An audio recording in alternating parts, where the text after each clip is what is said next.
Good morning students. कल जो है हम चैप्टर 4 हमने स्टार्ट किया था, उसके हमने क्वेश्चन कुछ डिस्कस किए थे कि हम सारणिक को कैसे हल करते हैं और सारणिक एक्चुअल में होता क्या है, उसकी डेफिनेशन हमने की थी। उसके बाद हमने एक्सरसाइज के क्वेश्चन किए थे कि हम 2x2 और 3x3 की सारणिक को कैसे हल करते हैं। तो अब उसके कुछ एक क्वेश्चंस और हैं जो हमारे रह गए हैं, जिनको हमें डिस्कस करना चाहिए, तो वो मैं करवा रही हूँ, वो आप देख लीजिए। तो कुछ बच्चों की प्रॉब्लम आई थी कि उनके पास किताब नहीं है, तो वो भी शायद प्रॉब्लम अब सोल्व हो चुकी है। आपका जो मैथ्स का पर्सनल ग्रुप बना हुआ है स्टूडेंट्स का, मैथ स्टूडेंट्स का, उसमें आपको इस चैप्टर के जो है वो नोट्स सेंड कर दिए गए हैं। तो देखिए क्वेश्चन नंबर 1, 2, 3 जो है 2x2 की सारणिक है, ये आपको हल करनी आती है। 3, 4 दोनों क्वेश्चन एक जैसे हैं, तो हम एक काम करते हैं, हम 4th क्वेश्चन कर रहे हैं। 3 अपने आप हो जाएगा। मेरे ख्याल से आप लोगों को 2x2 सारणिक हल करने में इतनी प्रॉब्लम नहीं हो रही होगी, 3x3 में हो रही होगी। तो वो एक बार जिसको कोई प्रॉब्लम है सारणिक हल करने में, उसकी प्रॉब्लम भी सॉल्व हो जाएगी।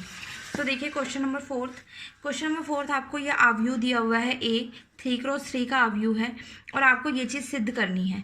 ये चीज़ सिद्ध करने के लिए आपको क्या करना है, देखिए आपको 3a निकालना है सबसे पहले, फिर उसका डिटर्मिनेंट निकालना है, उसका डिटर्मिनेंट हल करना है, और फिर ए का डिटर्मिनेंट निकाल के उसको 27 से मल्टीप्लाई करना है और देखना है कि दोनों चीज़ें बराबर हैं या नहीं है।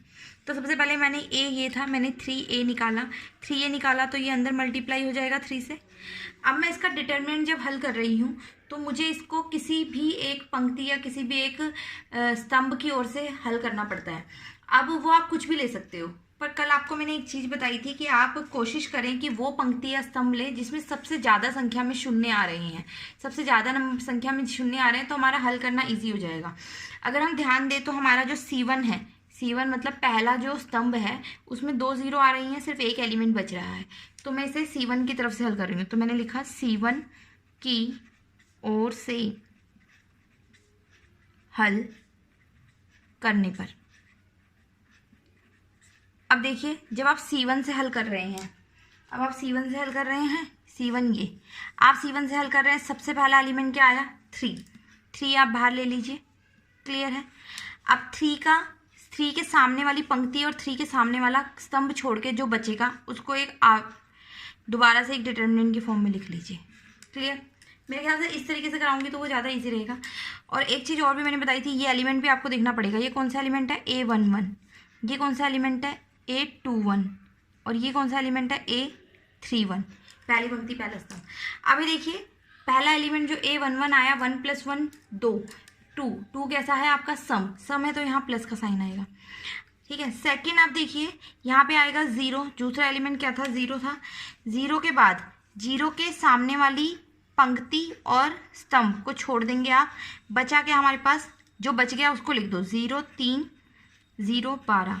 और एक चीज़ और देखना, ये 0 में क्या था, 2 1, 2 + 1 कितना हुआ, 3, तो ये माइनस का साइन आ जाएगा क्योंकि वो विषम संख्या बन रही है। पहली बात तो वैसे यहाँ पे ये चीज़ 0 ही हो जाएगी, ऑलरेडी हल करने की ज़रूरत ही नहीं पड़ेगी क्योंकि शून्य हमने लिए हैं। इसलिए बोला था मैंने कि वो पंक्ति या स्तंभ ले जिसमें मैक्सिमम नंबर ऑफ जीरोज आएंगी। उसके बाद हमारे पास थर्ड देखते हैं। थर्ड हमारे पास फिर से 0 आ रहा है। अब ये देखो इसमें मैंने प्लस क्यों लिखा, 3 + 1 कितना हुआ, 4 एक सम संख्या है और यहाँ पे चल क्या रहा है, 0। अब देखो फिर इसके सामने वाला स्तंभ और ये पंक्ति छोड़ दो तो क्या बचा, 0 3 3 6। अब इसको हमें हल करना है, 3a निकल जाएगा ये हमारा। इसको हल करने के लिए सबसे पहले ये देखो, ये तो पूरा 0 हो जाएगा, हल करने की ज़रूरत ही नहीं है, और ये भी पूरा 0 हो जाएगा, हल करने की ज़रूरत ही नहीं है क्योंकि 0 को किसी से मल्टीप्लाई करो वो हमेशा क्या हो जाता है, 0। इसको हल हम कैसे करेंगे, पहले ऊपर से नीचे फिर नीचे से ऊपर, 3 बाहर रहेगा। जब ऊपर से नीचे मल्टीप्लाई करते हैं तो प्लस का साइन आता है, 3 × 12। फिर जब नीचे से ऊपर मल्टीप्लाई करते हैं माइनस का साइन आता है, 0 × 6। ये बना 3 और ये क्या बना आपका 36, ठीक है। 36 को 3 से मल्टीप्लाई कर दीजिए, 108, तो ये 108 आ गया आपका, क्लियर है। 3a आपका का डिटर्मिनेंट 108 है, मतलब 3a का डिटर्मिनेंट कितना आ गया, 108, क्लियर हो जाएगा। उसके बाद हम क्या करेंगे, हमारे पास बचा कितना क्या है, 27 mod a, मतलब पहले आप mod a निकालो फिर उसे 27 से मल्टीप्लाई करो। पहले मैं mod a निकाल रही हूँ। mod a निकालने का मतलब मैं 101 012 004 इसका डिटर्मिनेंट निकाल रही हूँ। इसको भी अगर हम देखें maximum number of zero C1 में आ रही है, तो मैं इसको C1 से हल कर रही हूँ। C1 से जब हल कर रही हूँ वही पहला एलिमेंट कितना है, एक आया, C1 ये बचा, फिर से आपका C1, ये C1 है, ठीक है। यहाँ पे 1 आया, इसको और इसको छोड़ देंगे तो क्या बना, 1 2 0 4, ठीक है। फिर -0, इसको और इसको छोड़ देंगे, 0 1 0 4, फिर +0, इसको और इसको छोड़ देंगे, 0 1 1 2, ये आया आपका। अब देखो ये दोबारा से, ये बाहर 0 है तो ये भी 0 और ये भी 0। इसको कैसे हल करोगे, पहले नीचे की तरफ फिर ऊपर की तरफ, मतलब 1 बाहर था, ये बनेगा 1 × 4 4, 2 × 0 0, मतलब ये कितना आ गया आपका 4 आ गया। पर आपको तो 27 मोड ही निकालना था ना, 27 से 4 को मल्टीप्लाई करेंगे, अब आएगा आपका 108। तो हमने क्या देखा कि डिटर्मिनेंट 3A किसके बराबर आ रहा है, 27 मोड A के बराबर आ रहा है।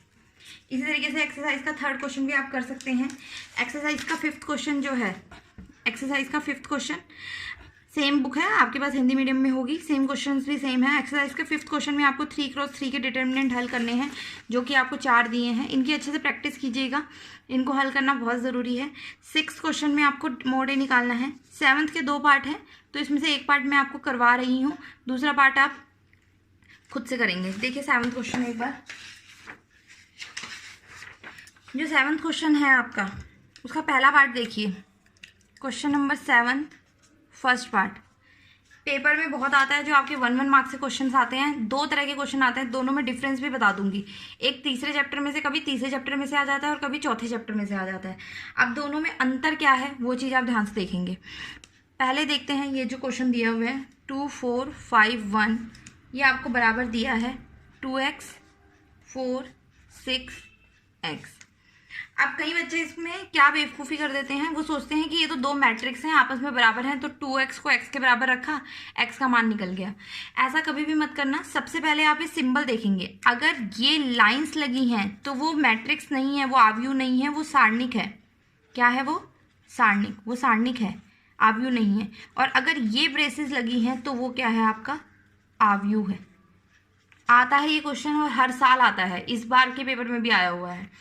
तो कभी सारणिक में आ जाता है, कभी आव्यूह में आ जाता है। तो अगर 2 आव्यूह आपस में बराबर दिए हैं तो आप जैसे इस पहले एलिमेंट को पहले एलिमेंट के बराबर रखोगे, दूसरे को दूसरे के बराबर रखोगे, इस तरीके से आप मान निकालोगे, जिसके भी निकालने हैं x y z and so on.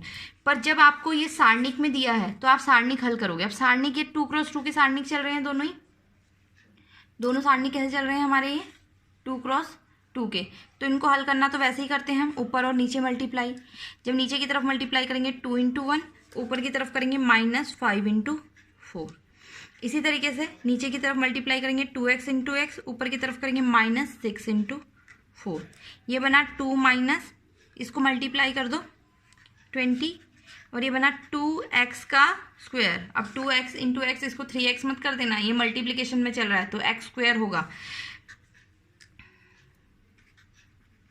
Clear है। अब देखो हमारे पास ये क्या बनेगा, -18 2x² माइनस का 24, ये 24 उधर जाके प्लस हो जाएगा, -18 + 24 = 2x²। ये 6 आएगा शायद, 2x²। तो ये x² निकालोगे तो आप 6/2 हो जाएगा 3। तो x का मान अगर हम निकालें ±√3। तो इस तरीके से जो है ये क्वेश्चन आपका हल हो जाएगा कि कैसे करना है आपको। मेरे ख्याल से इसमें किसी को कोई प्रॉब्लम होगी नहीं, ठीक है। तो आपको मैंने एक पार्ट इसका करवा दिया है, दूसरा पार्ट आप खुद से करेंगे। और अगर यहाँ तक, अभी इस जो लेक्चर को है यहीं पे ख़त्म कर रही हूँ वीडियो को, अगर आपका यहाँ तक हो जाता है आज की डेट में, तो आप मुझे 4 बजे तक शाम को इन्फॉर्म करें, तो मैं नेक्स्ट वीडियो पे अपलोड कर दूँगी। इसलिए इसको शॉर्ट बना रही हूँ, ताकि मैं चाह रही हूँ कि ये चैप्टर आप लोग कम से कम सारे साथ के साथ करें। आज के लिए बस इतना ही। Thank you.